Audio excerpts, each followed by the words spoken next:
All right, let's get into a tarot card that, honestly, I think we can all relate to on some level. It's all about that feeling of being challenged, being tested, and having to fight for what you've earned. Yep, we're talking about the Seven of Wands.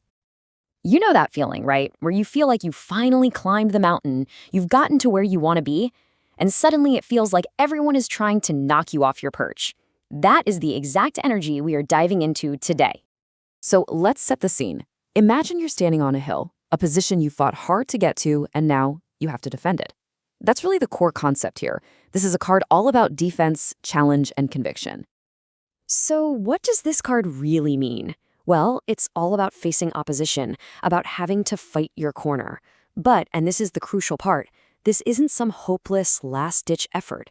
In the classic imagery, you're on higher ground. You actually have the advantage. You have the upper hand, but you still have to fight. It's a true test of your will. This brings us to the two different ways this energy can go. First up, the upright stand. This is that moment where you dig your heels in, you stand up for what you believe in, and you absolutely refuse to back down. It's all about pure determination. And these keywords just nail that feeling, don't they? Protective, determined, assertive. You're not being a passive victim here. No way. You are an active fighter, you're resisting, and you have this incredibly strong will to see it through.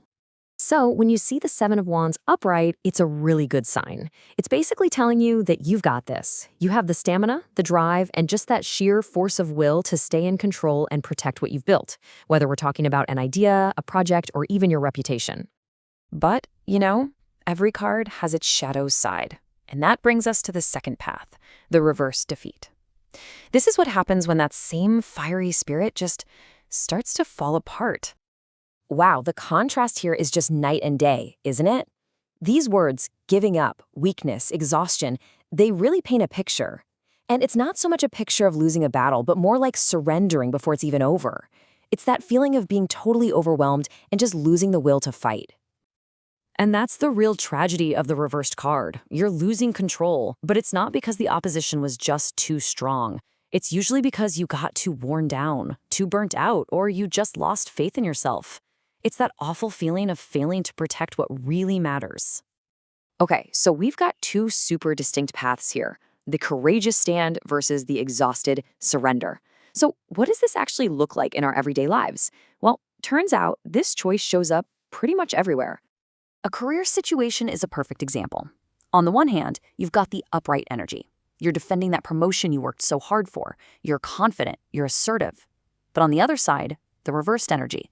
You've taken your eye off the ball, you're burnt out, your ambition is kind of fizzled out, and you let someone else take your spot.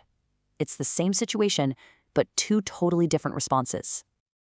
And this translates directly into our personal lives, too. I love this idea. Don't let others ruin what you have. That right there is the upright Seven of Wands. It's about being protective of your relationship, standing up for your partner, and defending that bond you have from any outside negativity. And this table just breaks it down so simply. In a relationship, upright means you fight for it, you stand united. Reversed, you kind of give up, or you don't present that united front. If you're single, upright is you competing for affection. Reversed, you're maybe a little too timid and you get overlooked. It's a very clear choice. You either fight for what you want or you let it go. And this theme is just universal. I mean, it even applies to our health. Think about it. It's the willpower to fight an illness. That's the upright energy, versus feeling so completely exhausted that you lose the energy to keep going. It all comes back to the strength of your own inner resolve. So after looking at the fight and the surrender, what is the ultimate message here? What's the final takeaway from the Seven of Wands? Let's bring it all home. This is it, right here. The Seven of Wands isn't just about a conflict. It is a test. It's like the universe is asking you, okay, so how much do you really believe in this? How much is this worth to you? It really forces you to get clear on your position and figure out how deep your conviction actually runs. And that is the question this card leaves us with.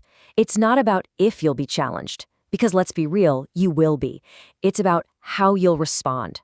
When the world starts pushing back, will you find that strength to stand tall on your hill and hold your ground? The choice, as this card so powerfully reminds us, is always yours.